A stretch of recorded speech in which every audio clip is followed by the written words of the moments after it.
పరంజ్యోతి గారు, state coordinator Balayya గారు, ముఖ్యంగా విచ్చేసినటువంటి పార్లమెంట్ సభ్యులు రామ్జీ గౌతమ్జీ గారు, మరి మన వివి రమణమూర్తి గారు ఇక్కడ చాలా ప్రముఖులు. మరి ఆయన ఉత్తరాంధ్ర సమస్యల మీద పోరాటం చేస్తున్నారు.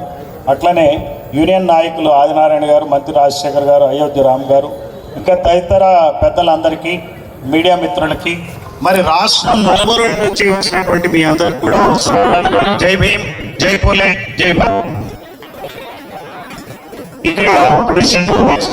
విశాఖ మీ యూనియన్ ప్రతినిధులందరికీ రాష్ట్రం అనంతపురం నుంచి వచ్చారు, చిత్తూరు నుంచి వచ్చారు, ఇచ్చాపురం నుంచి, శ్రీకాకుళం చూసారా, సో శ్రీకాకుళం నుంచి వచ్చారు, విజయనగరం నుంచి వచ్చారు, విజయవాడ నుంచి వచ్చారు, ఇట్లా వివిధ ప్రాంతాల నుంచి వచ్చారు,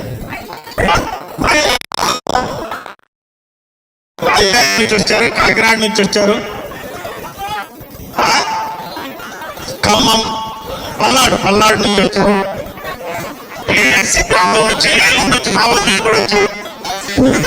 నర్సీపట్నం. సో వివిధ ప్రాంతాల నుంచి మీకు వీళ్ళందరూ వచ్చారనేది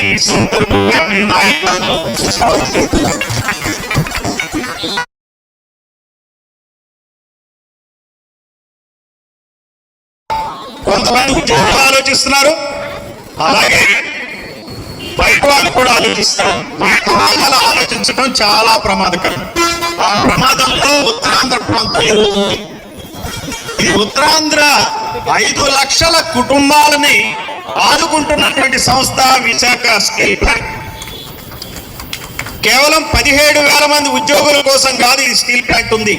30,000 మంది గురించి, కాంట్రాక్ట్ ఎంప్లాయీస్ గురించి కాదు ఉంది ఈ సంస్థ ఇక్కడ ఉంది, జనాలందరికీ ఉంది. ఈ రోజున విశాఖపట్నం ఇంత గొప్ప సిటీగా రూపుదిద్దుకుందంటే కారణం విశాఖ స్టీల్ ప్లాంట్. అటువంటి విశాఖ స్టీల్ ప్లాంట్ ని ప్రైవేట్ పరం చేస్తే రేపొద్దు నిన్న ఏమైందో చూడండి. పవన్ కళ్యాణ్ ప్రైవేట్ పోర్టుకి కాకినాడకి వెళ్ళాలని చూస్తే రానివ్వలే. అయితే ఇదే పరిస్థితి ప్రైవేట్ పరం చేస్తే ఈ ప్రాంతానికి దాపురిస్తుంది. ఇది ఉత్తరాంధ్ర ప్రజలు ఒప్పుకుంటారా? ఇక్కడ 27 గ్రామాల ప్రజలు దాదాపుగా 22,000 ఎకరాలు ఇచ్చారు. అది కాకుండా దస్పల్లా భూములో వేరే భూములు ఉన్నాయి, అవి కూడా 5-6 వేల ఎకరాలు ఇచ్చారు. మొత్తం 27,000 ఎకరాలు ఇచ్చారు. అదే అమరావతికి 33,000 ఎకరాలు ఇచ్చారు. అమరావతిలో 33 ఎకరాలు ఇస్తే ప్రతి ఎకరానికి ఈ ప్రభుత్వం 1000 గజాల ఇంటి స్థలం, 400 కమర్షియల్ స్పేస్ ఇచ్చింది. అంతేకాకుండా ఈ ప్లాట్లు వాళ్ళ చేతికి వచ్చేంత వరకు, చూపించేంత వరకు ప్రతి సంవత్సరం 30,000 రూపాయలు ఇస్తుంది ప్రభుత్వం. మరి ఈ ఉత్తరాంధ్రలో 67 గ్రామాల ప్రజలు ఏం పాపం చేసుకున్నారో చెప్పండి నాకు. ఈ ఉత్తరాంధ్ర ప్రజల భూమిని అప్పనంగా విశాఖ స్టీల్ ప్లాంట్కి అమ్మేసి, ఆ విశాఖ స్టీల్ ప్లాంట్ మొత్తం కలిపి అదానీలకి, జిందాల్కి అమ్మేస్తారా? ఇదా ఈ ప్రభుత్వాలను మనం ఎన్నుకున్న ప్రభుత్వాలు చేసే పని? ఈ రోజున ఆంధ్రప్రదేశ్లో ఇది ఆంధ్రప్రదేశ్ కాదు, అదానీ ప్రదేశ్గా మార్చే ప్రయత్నాలు జరుగుతున్నాయి. నెల్లూరులో కృష్ణపట్నం పోర్ట్ మన ఆంధ్రుడే నిర్మించాడు. అది నవయుగ సంస్థ తరపున కమ్మాయన. అది అదానీల పరమైంది. రెడ్డి చీఫ్ మినిస్టర్ అదానీలకు అమ్మేశాడు. ఉత్తినే అమ్ముతాడండి? నాకు చెప్పండి. నిన్న మొన్న పేపర్లో ఏమని వచ్చింది? అమెరికా నుంచి ఎన్ని డబ్బులు ముట్టాయని వచ్చింది చెప్పండి? 1,750 కోట్లు. ఎవరికి ముట్టాయో చెప్పండి? ఎవరికి ముట్టాయో చెప్పండి? మరి అది న్యాయమా?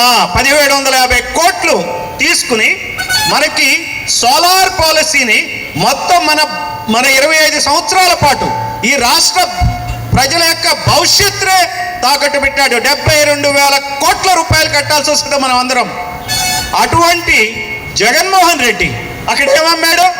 కృష్ణపట్నం పోర్ట్ అమ్మాడు, 10,000 ఎకరాలు. ఇప్పుడు అదాని పాదాక్రాంతం అయింది.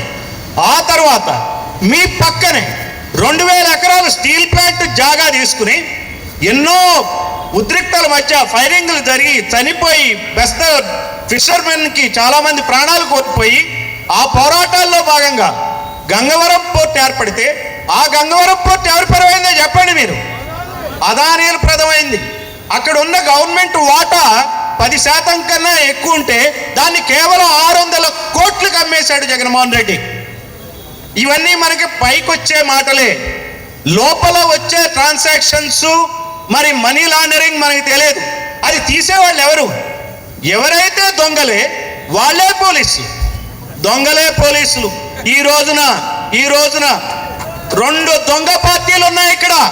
ఈ 2 దొంగ పార్టీలు పిల్లుల్లాగా కొట్లాడుకుంటున్నాయి. ఈ పిల్లలు కొట్లాడుకునే దేనికోసం తెలుసా?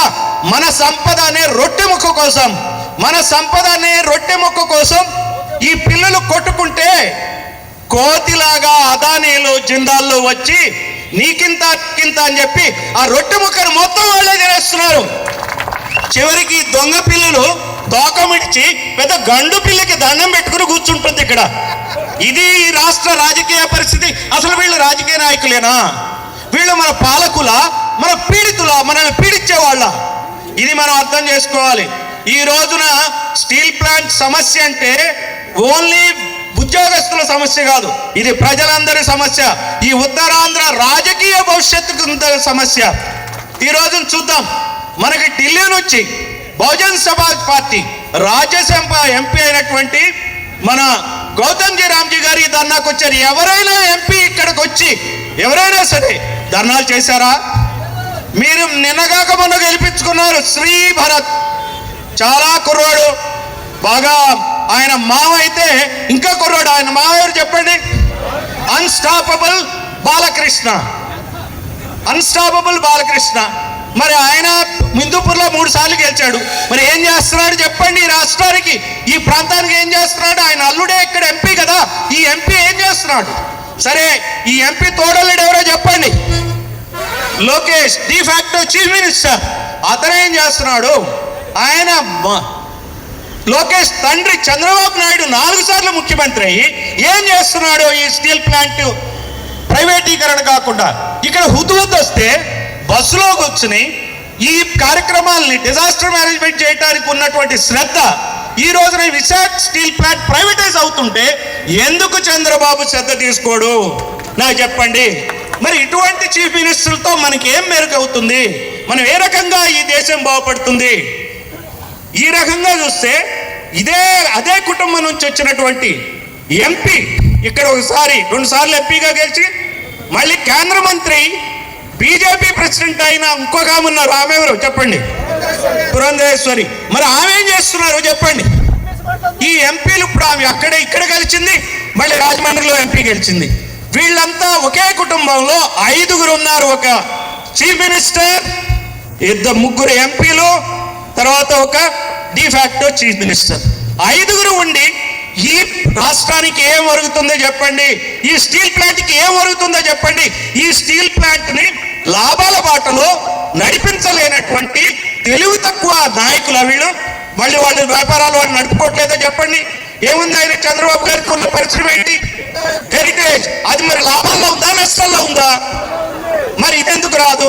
ఇవెందుకు నడుపుకోరు? కేంద్ర ప్రభుత్వంతో మాట్లాడి ఒక సరైన అధికారిని వేసి రోజు ఇది పర్యవేక్షణ చేయొచ్చు కదా. బస్సుల్లో పడుకుని ఉద్వత్తు పారని విజయవాడలో బస్సులో పడుకునే ముందు ఒక అరగంట పని మానిటర్ చేసి ఎందుకు రాదు చెప్పండి లోపల్లోకి? ఏ రకమైనటువంటి పాలన ఈ రాష్ట్రంలో ఉంది? నేను 4 సార్లు ముఖ్యమంత్రి అవడం వల్ల మనకే ప్రయోజనం, ఆయనకి ప్రయోజనం, ఆయన ముందున్నటువంటి చీఫ్ మినిస్టర్ ప్రయోజనం, వాళ్ళకే ప్రయోజనాలు. మన ఆస్తులు అమ్ముతారు, వాళ్ళ ఆస్తులు పెరుగుతున్నాయి. ఇది మనం గమనించాలి. ఇది ఆషామాషిగా ఈ రోజున ఇక్కడ ఉన్నటువంటి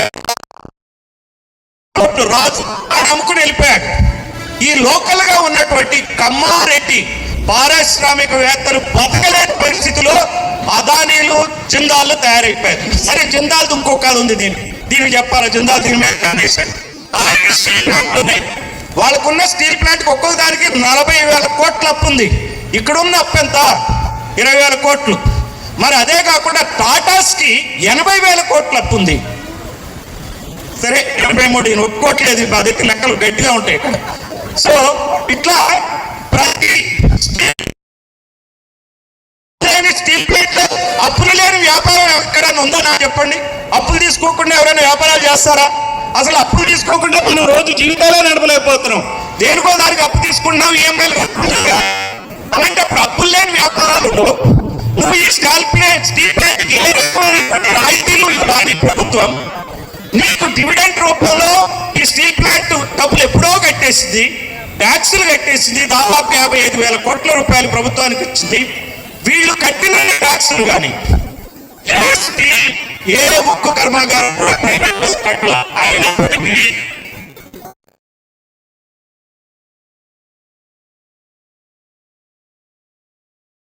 ప్రభుత్వం.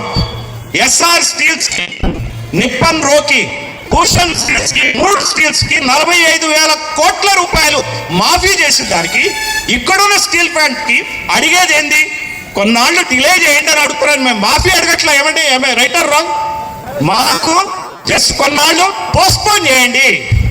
అలాగే ఎలక్ట్రిసిటీ బిల్ ఉంటుంది, ఈ రాష్ట్ర ప్రభుత్వం ఉచిత విద్యుత్ ఇస్తుంది. ఉచిత విద్యుత్ మేము డబ్బులు కడతాం, ఒక 5 సంవత్సరాలు ఆపండి అంటున్నారు. ఏంటి చెప్పండి? ఇందులో వాళ్ళకి ఇవన్నీ తెలియక కాదు. దీన్ని వ్యాపారాత్మకంగా, బిజినెస్ పరంగా లాభదాయకంగా నడపాలని వాళ్ళకి తెలుసు. నాకు తెలిసింది వాళ్ళకి తెలియదా చెప్పండి? వాళ్ళకి తెలుసు. కానీ కుట్రపూరితంగా దీన్ని నష్టాల్లోకి నెట్టేసి ఇది పనికిరాదని చెప్పి దాన్ని వ్యాపారస్తులకు అమ్మేయటమే ఇక్కడ ఉన్నటువంటి రాజకీయమైనటువంటి కుట్ర. తత్ఫలితంగా వాళ్ళకి 1,000 కోట్ల రూపాయల ముడుపులు వస్తున్నాయి. సో ఈ ముడుపులు లంచాలతోనే వాళ్ళకి మా బాలయ్య గారు అన్నారు, పరంజ్యోతి గారు అన్నారు, ఈ 5 సంవత్సరాలు మీ గవర్నమెంట్ ఉండదు, జాగ్రత్త చేయకపోతే. వాళ్ళు దానికి కూడా సిద్ధమే. ఎప్పటికప్పుడు అమ్ముకోవాలా? ఇల్లు చక్క ఉంటుంది కదా, ఇల్లు చక్కదిద్దుతారు. వాళ్ళకి కావలసిన 1,000 కోట్లు సంపాదించుకుని ఓడిపోతే కూడా రెడీగా ఉండేటువంటి పరిస్థితుల్లో ఈ రాజకీయ నాయకులు మళ్ళీ ఎలక్షన్లోకి గెలుద్దామని. ఎవరైనా సిగ్గుపడే నాయకుడు ఉన్నారంటే ఈ రోజున ఓడిపోయామని? అంతేగాని వాళ్ళు చేసిన తప్పులు ఒప్పుకోట్ల. భ్రష్టు పెట్టిన రాజకీయాల్ని మార్చాలంటే నా ఉద్దేశంలో ఈ నాయకులందరినీ నిలదీయాలి. ఉత్తరాంధ్ర ఓట్లు దండుకుని మరి 4 రాజకీయాల్లో ఉన్నటువంటి పెద్ద నాయకుడు బొత్స సత్యనారాయణ ఇప్పుడైనా అపోజిషన్ ఉన్నాడు కదా, వచ్చిన అన్నాలు చేపట్టే మీ నిజాయితీని చూపించండి. ధర్మాన ప్రసాద్ 4 దశాబ్దాలుగా ఉన్నాడు. ఏం చేస్తున్నాడు ఆయన? 100 కోట్లు సంపాదించుకున్నారుగా, మీరు కూర్చొని పైనాయండి. జగన్మోహన్ రెడ్డి కాళ్ళ దగ్గర ఎందుకుంటారు? చంద్రబాబు కాళ్ళ దగ్గర ఎందుకుంటారు? మీ ఉత్తరాంధ్ర పౌరుషం లేదా? ఈ ఉత్తరాంధ్ర ప్రజల యొక్క మనస్తత్వాన్ని మీరు చులకనగా తీసుకుంటున్నారు. ఈ ఉత్తరాంధ్రలో బుద్ధిజం పరిడవిల్లింది. ఎక్కడ చూసినా సరే బుద్ధిస్ట్ సైట్సే ఉంటాయి. మీరు శ్రీకాకుళం వెళ్ళి చూడండి, శాలహుడం ఉంటుంది, దంతావత్రం కోట ఉంటుంది, రకరకాలైనటువంటి బుద్ధిస్ట్ ప్లేసెస్ ఉన్నాయి. అంటే చైతన్యంతోనే ఈ ప్రాంతం ఉంది. మీరందరూ శాంతి కాముకులు, మీకు ఈర్ష్య, అసూయ, ద్వేషాలు లేవు. అందుకే వలస నాయకులు మీరు భరిస్తున్నారు. ఇక్కడ ఉన్న వలస నాయకుల్ని మీరు ఎంపీలు చేస్తున్నారు. ఇక్కడ ఉన్నటువంటి మంత్రి రాజశేఖర్ కావాలి, లేకపోతే ఆదినారాయణ గారు కావాలి. ఇక్కడ నాయకులు, ఇక్కడ ఎమ్మెల్యేలు కావాలి. ఎక్కడో కడపలో వచ్చినటువంటి వెలమ ద్వారా మీ అనకాపల్లి పెట్టండి. నాకు అర్థం కాదు. రాత్రి వస్తే మీరు ఎట్లా కల్పిస్తారు చెప్పండి? ఉత్తరాంధ్ర ఇంత మంచి వాళ్ళు అయితే ఎలా? మీరు ఇది చాలా అన్యాయమైన విషయం. దీన్ని మీరు అర్థం చేసుకోవాలి. ఉత్తరాంధ్రకి అన్యాయం జరుగుతుంది. ఈ రోజున శ్రీకాకుళం జిల్లాలో ప్రముఖ సామాజిక వర్గం కాళింగ సామాజిక వర్గం, వాళ్ళకి మినిస్ట్రీలే చూడండి ఎంత అన్యాయం. ఒకే ఇంట్లో 2 పదవులు ఇచ్చారు. అచ్చెన్నాయుడికి ఇచ్చారు, రామ్మోహన్ నాయుడికి ఇచ్చారు. కానీ కళింగ సామాజిక వర్గానికి గుర్తింపే లేదు. మన మిత్రులు వివి రమణమూర్తి గారు ఉన్నారు ఇక్కడ. సామాజిక వర్గం వాళ్ళ పరిస్థితి ఏంటో చూడండి. మిమ్మల్ని అందరినీ అని చేస్తున్నారు. ఎక్కడా లేని సామాజిక వర్గం. హెచ్చర్ల ఎమ్మెల్యే ఒక కమ్మ సామాజిక వర్గానికి చెందినవాడు. ఎట్లయితే చెప్పండి, ఒక కుటుంబం కూడా లేకుండా మీకు చాలా అన్యాయం జరుగుతుంది. ఉత్తరాంధ్ర ప్రజలు దీన్ని గమనించాలా? వలస నాయకుల్ని తరిమి కొట్టాలా? ఈ రోజున 5 లక్షల కుటుంబాల ఉసురు ఈ వలస నాయకులకి ఈ 2 పార్టీల వాళ్ళకి తగ్గుతుంది. అందుకని చెప్పి ఉద్యమించాల్సిన అవసరం ఉంది. బహుజన్ సమాజ్ పార్టీ ఇక్కడ 67 గ్రామాల్లో ఉండే వాళ్ళంతా బీసీలు, ఎస్సీలు, ఎస్టీలు, మైనార్టీలే. వాళ్ళ కోసమే ఆలోచిస్తుంది, అదే దృష్టితో పనిచేస్తుంది కాబట్టి మేము ఖచ్చితంగా ఈ రోజున ఉన్నటువంటి ఇక్కడ యూనియన్స్ అన్నిటికి కూడా మేము సంఘీభావం ప్రకటిస్తాం. ప్రజలందరూ చైతన్యవంతులై ఉండి మన స్టీల్ ప్లాంట్ ని మనం కాపాడుకుంటాం. జై భీమ్, జై ఫులే, జై భారత్.